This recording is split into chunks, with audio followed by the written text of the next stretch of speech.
The biting wind, a malevolent entity born of the deep Canadian shield, whipped ice crystals against Sarah Donovan's exposed face. Each tiny, frozen shard felt like a needle prick of agony in the pre-dawn blackness, a cruel assault on her already strained senses. It was 2 o'clock in the morning, the kind of profound, bone-penetrating cold that settled deep in your marrow and refused to leave, and she was 8 months pregnant, bundled in layers that barely dented the brutal, unforgiving chill of the northern Ontario winter. Before her lay a seemingly endless expanse of freshly fallen snow, thick, heavy, and deceptively beautiful, covering their driveway, and the mandatory 50-foot stretch of public sidewalk, bordering their corner lot in the otherwise idyllic, if somewhat isolated, Willow Creek Estates. Her breath hitched in a ragged, painful sob, misting in the frigid air, as she plunged the heavy, unwieldy shovel into the dense, compacted snowdrift. The effort sent a sharp, protesting twinge through her lower back, a familiar ache now amplified tenfold by the cold and the exertion. Across the silent, snow-swept street, a single accusatory light burned in the upstairs window of Ms. Irma Hatcher's perfectly maintained stark white Colonial, the self-appointed iron-willed guardian of Willow Creek's notoriously draconian bylaws. Sarah could almost feel Ms. Hatcher's disapproving gaze even through the swirling snow and the frosted window pane, a silent, oppressive judgment radiating across the frozen expanse. This was madness, utter, cruel, unadulterated madness, the kind of madness that festers in small, insular communities ruled by petty tyrants. Tom, her husband, was at work miles away in the city. Captain Tom Donovan, a man who dedicated his nights to patrolling the sprawling, often dangerous city streets, ensuring its citizens were safe from harm, was blissfully, agonizingly oblivious to the immediate, insidious peril his own wife faced. Not from a knife-wielding criminal or a desperate addict, but from their meticulously coiffed 70-year-old Homeowners Association president. They had moved to Willow Creek just 5 months ago, drawn by its reputation for safety, its proximity to pristine nature, good schools, and a close-knit community feel. The perfect place, they'd thought with naive optimism, to welcome their first child. The meticulously detailed leather-bound HOA handbook, with its endless, often bewildering rules and regulations governing everything from lawn height to the precise shade of acceptable holiday decorations, had seemed a quaint, if slightly overbearing price to pay for such an environment. They hadn't anticipated, couldn't have imagined, that it could be weaponized with such vindictive, unyielding, and potentially life-threatening cruelty. The snow had started in the early evening, a gentle, picturesque flurry that had gradually, almost deceitfully intensified into a full-blown blizzard, a whiteout that cut them off from the main highway.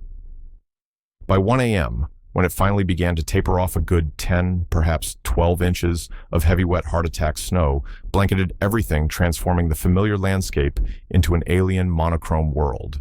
Sarah, already exhausted from the relentless discomforts of late-stage pregnancy, had just drifted off into a fitful, uneasy sleep when the insistent, jarring, almost violent ring of their doorbell had shattered the profound silence at precisely 1:30 a.m. Stumbling to the door, her heart pounding with a mixture of fear and groggy confusion, who could possibly be at their door at this hour in this weather, she'd found Ms. Irma Hatcher standing on their porch, a grim-faced, frost-covered apparition, swathed in a thick woolen scarf and a stern, military-style parka, snowflakes clinging to her tightly permed, steely gray hair. A small, yapping poodle, also bundled in a tiny coat, peeked out from under her arm, its eyes like black beads. "Sarah, isn't it?" Ms. Hatcher's voice was as sharp and cold as the wind that whipped around them. The snow has for all intents and purposes ceased. Bylaw 17, subsection C, paragraph 4 of the Willow Creek Estates Covenants.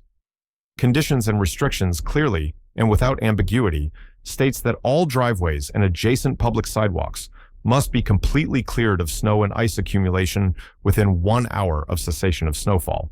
This is to ensure unimpeded pedestrian safety and immediate emergency vehicle access. Failure to comply will result in an immediate $75 fine, escalating by $25 for each subsequent hour of non-compliance, as per the established and board-approved fine schedule. Sarah, still half asleep and shivering despite her thick robe, had stared at her in disbelief. "Ms. Hatcher, it's 1:30 in the morning. My husband Tom, he works in city security. He's on duty. I'm I'm 8 months pregnant. I can't possibly shovel all this snow myself in my condition at this ungodly hour. It's dangerous." Ms. Hatcher's thin, bloodless lips had tightened into a moue of stern disapproval. "Pregnancy, Mrs. Donovan, is a personal condition, not a community-wide exemption under the bylaws. Personal circumstances, however unfortunate, do not negate community responsibilities. The rules applied equally and without prejudice to all residents to maintain our community standards and ensure public safety. 1 hour. I shall be personally documenting compliance or lack thereof at precisely 2:30 a.m. I trust there will be no need for punitive measures." Her gaze flickered pointedly to Sarah's swollen belly, a hint of something unreadable, disdain, resentment, in her cold eyes. With that, she had turned her small dog, yapping in agreement, and marched back across the street, her figure disappearing into the swirling snow like a malevolent spirit, leaving Sarah shivering on her doorstep, a maelstrom of anger, fear, disbelief, and utter helplessness churning within her. And so here she was, a solitary, heavily pregnant figure, battling a mountain of snow in the frozen, silent abyss of a winter night, driven by the very real threat of escalating fines and the even more chilling prospect of Ms. Hatcher's vindictive, unyielding wrath. Each shovelful felt like lead, the repetitive, awkward twisting and lifting, sending jolts of sharp protesting pain through her swollen ankles, her aching back, and now a terrifying, dull, persistent ache starting low in her belly. Tears of frustration, exhaustion, and sheer terror welled in her eyes, freezing on her lashes, blurring her vision. She had tried calling Tom on his precinct-issued cell phone, but he was likely in a dead zone in the sprawling city or actively handling a call. It went straight to voicemail. She had left a frantic, tearful message, though she knew there was little he could do from miles away in the heart of the city. She was alone in this, completely and utterly alone. She thought of the Petersons, the kind young couple next door, but their lights were dark. They had young children, and she couldn't bring herself to wake them at this hour for what felt like her personal failing, her inability to meet Miss Hatcher's impossible demands. The isolation of Willow Creek, once a selling point, now felt like a trap. After nearly 40 minutes of agonizing, back-breaking labor, stopping every few minutes to catch her breath and fight back waves of nausea, she had barely cleared a quarter of the long driveway. She was gasping for breath, her muscles screaming in protest, the dull ache in her lower belly intensifying, radiating outwards, a terrifying alarm bell clanging in her exhausted mind. She leaned heavily on the shovel dizziness washing over her in a sickening wave. She couldn't do this. It was too much, too dangerous for her, for the baby. Wiping her streaming eyes with a snow-caked gloved hand, she trudged wearily back to her front door, her resolve hardening into a desperate plea. She would call Miss Hatcher. She would explain, she would plead if she had to. Surely no human being, not even one as rigid and rule-bound as Irma Hatcher, could be this deliberately cruel, this utterly devoid of basic human compassion when faced with a genuine medical risk. The phone rang 4 times, each ring echoing ominously in the silent house, before Miss Hatcher answered her voice, sharp, impatient, and laced with an undertone of triumph. "Yes, what is it? I trust you are calling to report completion." "Ms. Hatcher, it's Sarah Donovan again." Sarah began, her voice trembling with a mixture of cold exhaustion and raw emotion. I've been trying, I really have, but I can't finish the driveway. It's too much for me in my condition. I'm feeling very unwell. I'm having pains. Please, isn't there any leeway? Can it possibly wait until morning when I can try to find someone to help me?" A frosty, deliberate silence met her desperate plea, a silence that stretched for an eternity, followed by a sigh of exaggerated theatrical exasperation from Ms. Hatcher. "Sarah, I have already explained the bylaws to you with utmost clarity. Feeling unwell is an entirely subjective state, not a verifiable medical exemption recognized by the board. The safety and accessibility of our community streets and sidewalks for all residents, including emergency services, cannot and will not be compromised by individual inadequacies or poor planning. If you are incapable of fulfilling your contractual obligations as a homeowner in Willow Creek Estates, perhaps you should have made alternative arrangements prior to the snowfall. The fine schedule, as previously stated, remains in full effect. 2:30 a.m. is the deadline. I trust you will make the appropriate, and I might add, responsible effort." The line went dead with a sharp final click, a sound that echoed the closing of a cell door. Sarah stared at the silent receiver, a cold, numbing dread seeping into her very marrow, chilling her more than the sub-zero temperatures outside. No leeway, no compassion, no humanity. Just the unyielding ironclad rules wielded like a weapon. She felt a wave of utter despair, followed by a surge of fierce, primal protective fury for her unborn child. She could not risk her baby's health, her baby's life, for Ms. Hatcher's sadistic adherence to protocol. But the thought of the inevitable fines, the public shaming, the constant unending harassment that would surely follow filled her with a profound and debilitating anxiety.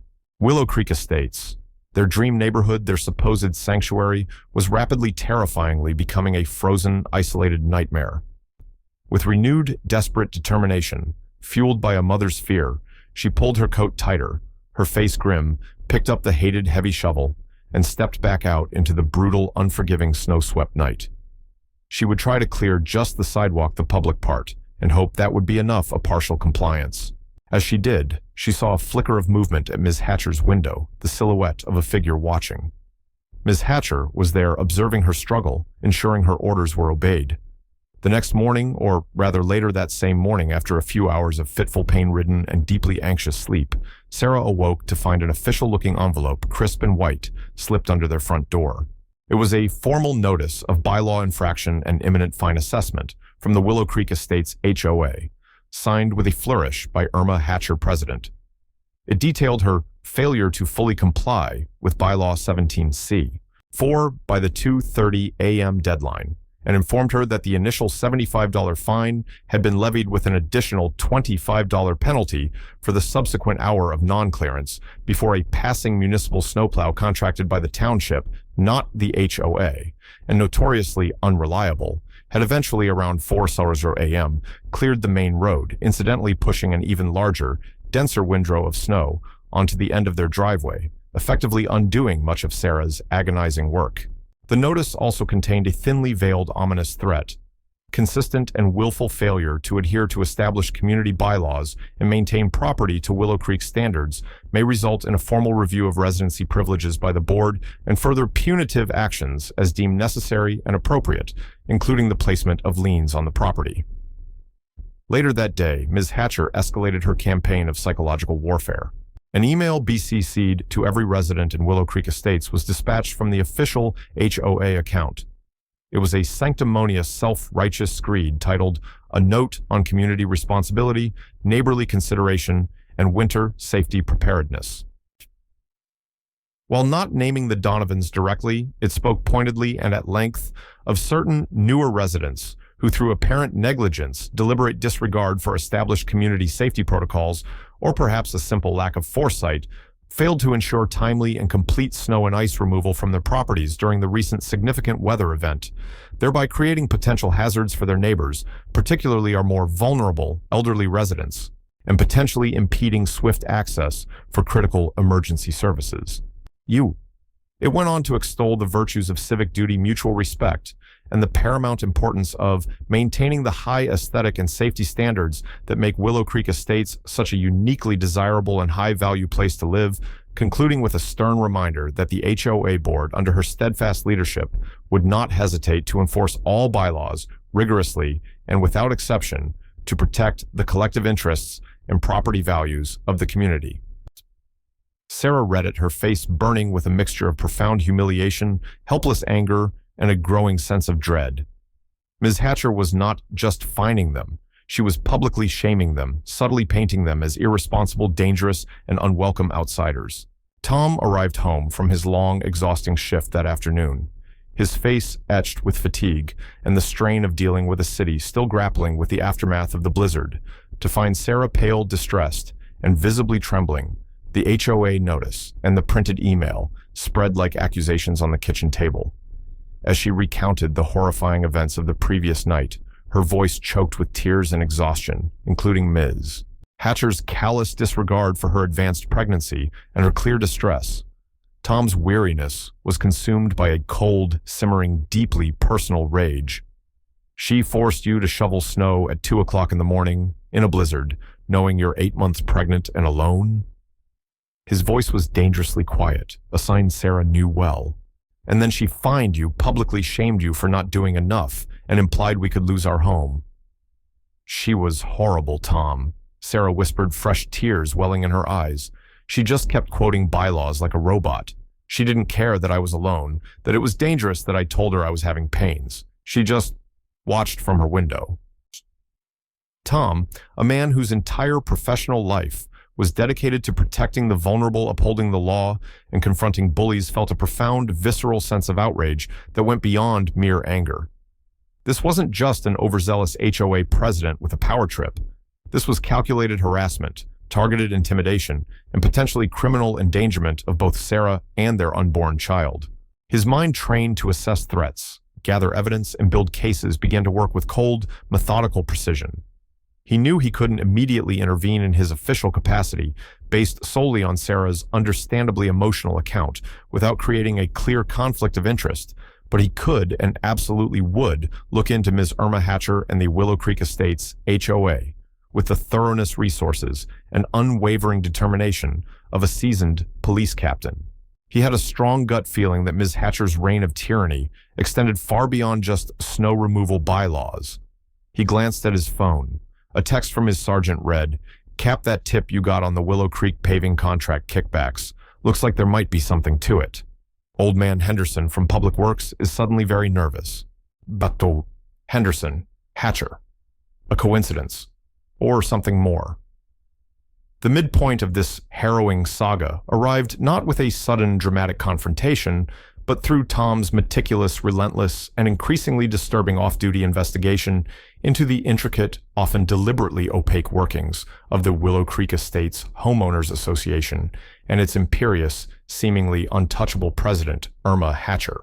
He started by dissecting the voluminous, jargon-filled HOA handbook, cross-referencing its convoluted bylaws with state statutes, county regulations, and local ordinances governing homeowners associations.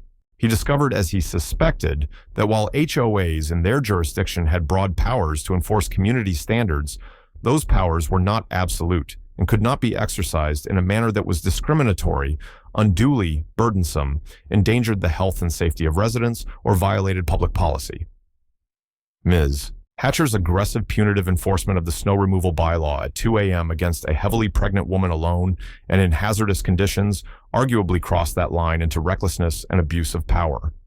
His investigation deepened, consuming his off-duty hours. He spent countless hours navigating obscure online forums for HOA discussions, resident complaint sites, and even archived local news articles searching for any mention of Willow Creek Estates or Irma Hatcher. He found scattered, often anonymous, but strikingly similar complaints from previous years alleging selective and vindictive enforcement of rules, exorbitant and often inexplicable fines for trivial infractions, and a pervasive atmosphere of intimidation and fear under Ms. Hatcher's long-standing iron-fisted leadership. Several former residents mentioned feeling hounded, harassed, and eventually driven out of the community, forced to sell their homes at a loss to escape her tyranny. This painted a clear picture of a long-standing systematic pattern of abusive and potentially illegal behavior. The Petersons, their kind neighbors, hesitantly shared their own story of Ms. Hatcher fining them hundreds of dollars for their child's unapproved wooden playset, only backing down when Mr. Peterson, a civil engineer, threatened to sue the HOA board personally, citing specific bylaw misinterpretations. They too had noticed the strange comings and goings of Ms. Hatcher's son, Cyrus, and his new, very expensive-looking commercial plow truck. The crucial twist, the piece of information that elevated Ms. Hatcher's actions from mere HOA despotism and neighborhood bullying to the realm of potential criminal misconduct and organized corruption, came when Tom began to dig into the HOA's financial disclosures. As a registered nonprofit corporation, these were a matter of public record, albeit often difficult to obtain and even more challenging to decipher for a layperson. Leveraging his professional contacts and knowledge of forensic accounting principles, he noted that the HOA's annual budget for grounds maintenance, landscaping, and emergency services, which ostensibly included snow removal for common areas in certain priority residential zones, was significantly, almost absurdly inflated compared to similar communities of comparable size and amenities. He then discovered something more specific, more tangible, and far more alarming, a recurring substantial and vaguely described line item for priority snow clearance services, emergency winter callouts. With payments consistently made to a company called Hatcher Property Solutions and Winter Maintenance Inc.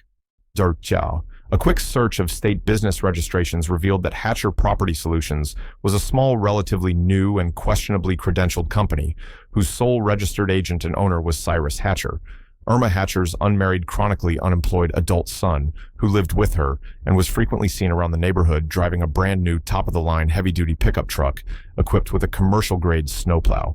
The same truck, Tom realized with a jolt, that old Mr. Henderson from Public Works had mentioned being seen suspiciously often around city salt domes late at night. It appeared Ms. Hatcher wasn't just a power-mad stickler for rules. She was potentially running a sophisticated and lucrative racket. By enforcing the snow removal bylaws with such unreasonable, inflexible, and often dangerous zeal, especially during inconvenient late-night snowfalls when legitimate independent contractors were unavailable or prohibitively expensive, she created a situation where residents unable or unwilling to clear the snow themselves under duress would be desperate for alternatives. And who better to call or be recommended by the HOA than Hatcher Property Solutions, readily available, especially if they were, as Tom now suspected, getting tipped off by Irma about impending enforcement actions and undoubtedly charging premium emergency rates.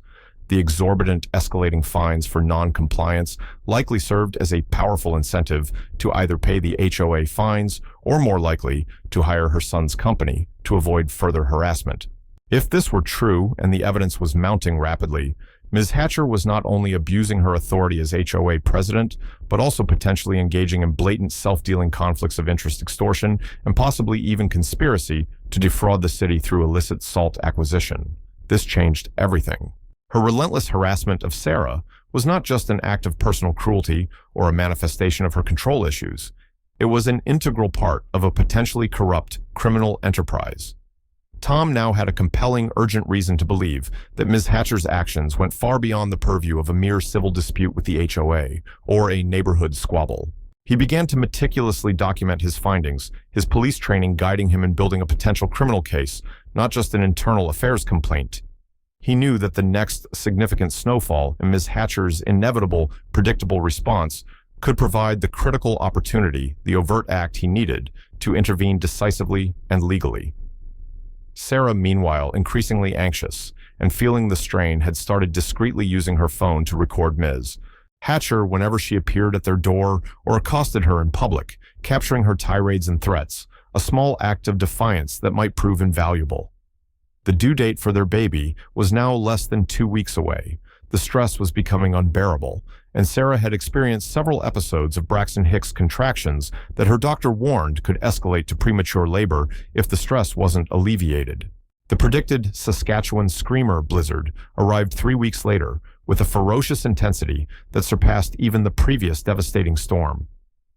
Heavy, wet, cement-like snow began falling late in the afternoon, driven by gale-force winds, and by midnight, it was clear that Willow Creek Estates would once again be buried isolated and at the mercy of the elements and Ms. Hatcher. Tom was on his scheduled night patrol, the city streets eerily quiet, deserted under their fresh, deep white blanket. His thoughts, however, were miles away in Willow Creek, with Sarah alone again, heavily pregnant, and now perilously close to her due date. He had made contingency plans, of course. The Petersons were on high alert, their snowblower gassed up and ready, and Tom had explicitly, forcefully instructed Sarah not to attempt any snow removal herself, under any circumstances, regardless of Ms. Hatcher's threats or pronouncements. He would deal with the fines with Hatcher when he got home. Her safety and the baby's was paramount. Around 1:45 a.m., his precinct radio crackled, the dispatcher's voice, cutting through the howl of the wind against his cruiser. Not with a major incident, but with a message that made his blood run cold. Captain Donovan, be advised, your wife Sarah Donovan called the precinct main line, unable to reach your direct cell. She sounded quite distressed, possibly in some medical difficulty. Stated something about her HOA president, a Miss Irma Hatcher, currently on her property harassing her again about snow removal at her residence, and that she, Sarah, was experiencing contractions. She asked if you could please check in immediately when possible. A cold, sickening dread washed over Tom. Contractions. Hatcher was at it again, and this time it might be triggering premature labor. Dispatch 10-4. He responded, his voice tight, professional, but betraying none of the icy rage and fear gripping him. Advise my wife. I am en route to our residence code 3 for a priority welfare check. ETA approximately 5 to 7 minutes, weather permitting. Sorry. He flicked on his emergency lights and siren, not just for speed, but as an undeniable signal of official presence, and turned his heavily equipped patrol car towards Willow Creek Estates, praying he wasn't too late. As he fishtailed his cruiser onto their unplowed street, the scene that greeted him sent a surge of white-hot adrenaline and pure, unadulterated fury through his veins. Their driveway and sidewalk were still deep in untouched snow as he'd instructed. But there on their front porch, illuminated by the harsh, unforgiving glare of the motion sensor security light, was Ms. Irma Hatcher, bundled against the raging blizzard, her finger jabbing aggressively repeatedly at their front door. Her voice sharp, strident, and laced with venom, clearly audible even through the closed windows of his cruiser and the roar of the wind as she berated someone or something inside.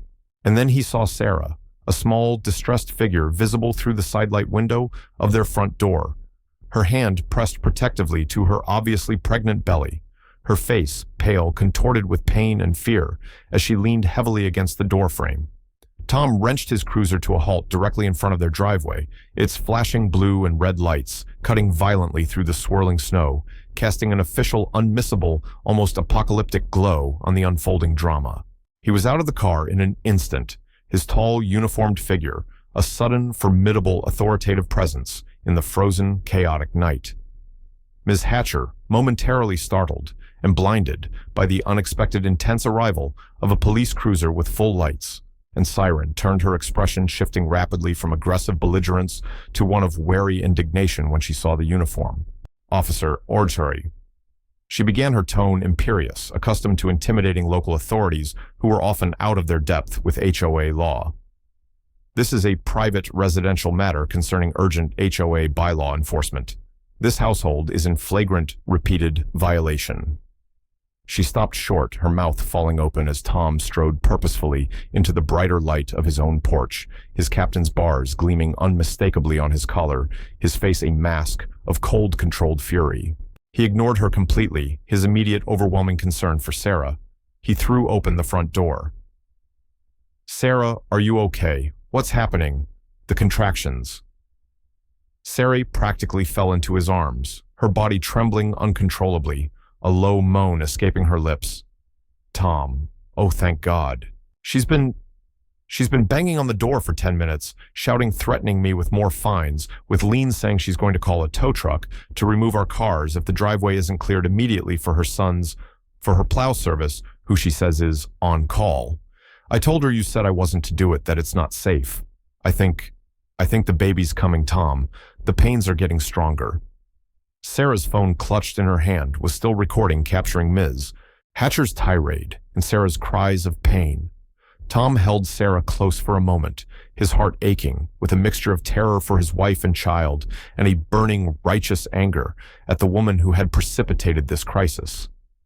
Then he gently eased Sarah into a nearby chair, telling her to breathe, that he would call an ambulance immediately. He turned his gaze cold and hard as glacial ice, fixing on Ms. Hatcher, who was now looking distinctly uneasy, a flicker of dawning, horrified uncertainty in her usually arrogant, unyielding eyes. "Ms. Hatcher?" Tom said, his voice quiet, dangerously quiet, but carrying the unmistakable steely weight of command that brooked no argument. "You are Irma Hatcher, president of the Willow Creek Estates HOA." "Yes, I am," she said, drawing herself up, attempting to reclaim some semblance of her shattered authority, though her voice now held a noticeable tremor. "And as I was attempting to explain to your wife, this property is in serious violation. Ms. Hatcher." Tom cut her off, his voice still deceptively calm, the calm before a devastating storm. "It is currently 2:05 a.m. The temperature is approximately 10 degrees Fahrenheit, with a wind chill well below zero in the midst of a declared blizzard. You are on private property trespassing, repeatedly and aggressively harassing a visibly pregnant woman who has informed you she is in medical distress, causing her severe emotional and physical distress, and attempting to coerce her, and by extension me, into performing physically dangerous labor, or hiring your son's unlicensed and uninsured plow service under threat of punitive fines and property liens. Is that an accurate summary of your actions this morning, Ms.? Hatcher bristled, her face contorting. I am merely enforcing duly ratified community bylaws. It is my sworn responsibility. She is obligated by contract. Your responsibility, Ms. Hatcher, does not extend to endangering the health, safety, and life of residents, nor does it grant you the authority to engage in criminal behavior. Tom stated, his voice hardening, losing all pretense of calm, now resonating with the full cold authority of his rank. And your HOA bylaws, however draconian, do not supersede state and federal law. Captain Tom Donovan, Metropolitan Police Department, Homicide and Major Crimes Division. He flashed his gold shield, the polished metal, glinting malevolently in the stark, flashing emergency lights. He wasn't just any captain. He was a captain from one of the toughest, most respected divisions in the force, a man who had investigated and brought down organized crime rings. Irma Hatcher, based on your actions here tonight, the evidence provided by Mrs. Donovan's recordings, and my prior investigation into your activities, you are under arrest for aggravated harassment, criminal trespass, reckless endangerment, specifically prenatal endangerment, a felony, and attempted extortion. Furthermore, be advised that you and your son, Cyrus Hatcher, are also under active criminal investigation for multiple counts of felony fraud, embezzlement, and conspiracy related to the financial activities of the Willow Creek Estates HOA and Hatcher Property Solutions. Miss Hatcher's jaw dropped. Her face, already ruddy from the cold, turned a pasty, sickly white.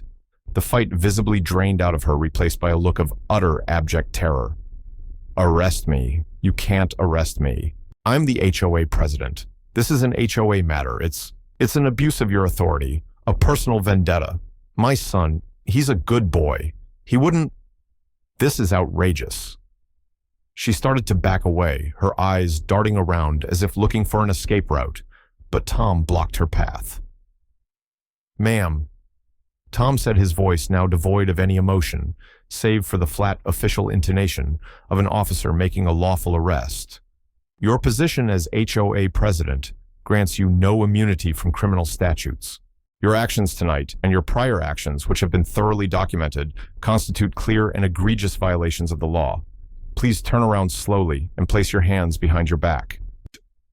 As Tom spoke, the porch lights of several neighboring houses flickered on curious, then shocked faces, peering out into the snowy, light-strobed darkness, witnessing the unbelievable, almost surreal sight of their formidable, untouchable HOA president, being handcuffed by a city police captain, who it turned out lived among them, a wolf in sheep's clothing, who had finally bared his teeth. The reign of Irma Hatcher was over. The immediate aftermath of Ms.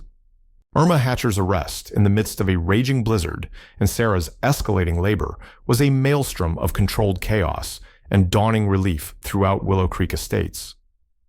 As Captain Tom Donovan calmly read Ms. Hatcher her Miranda rights and escorted the sputtering, now weeping, indignant woman to his patrol car, later handing her off to a responding backup unit he'd summoned for secure transport to the downtown precinct, the neighborhood began to awaken both literally and figuratively.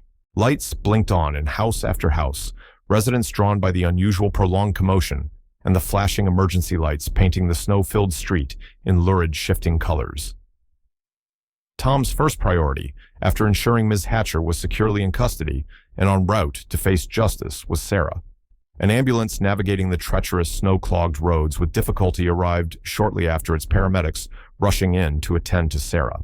Tom, his heart in his throat, rode with her, holding her hand, his earlier fury now replaced by a desperate, prayerful anxiety for his wife and unborn child. Sarah, despite the terrifying ordeal, was a pillar of strength, focusing on her breathing, her love for Tom and their baby, anchoring her through the waves of pain. Ms. Hatcher was booked at the downtown precinct on multiple felony and misdemeanor charges. Her initial arrogance and bluster quickly crumbled in the sterile, impersonal environment of the police station, replaced by a tearful, self-pitying bewilderment as the full weight of her situation and the seriousness of the charges particularly those related to financial crimes and endangering a pregnant woman, began to sink in.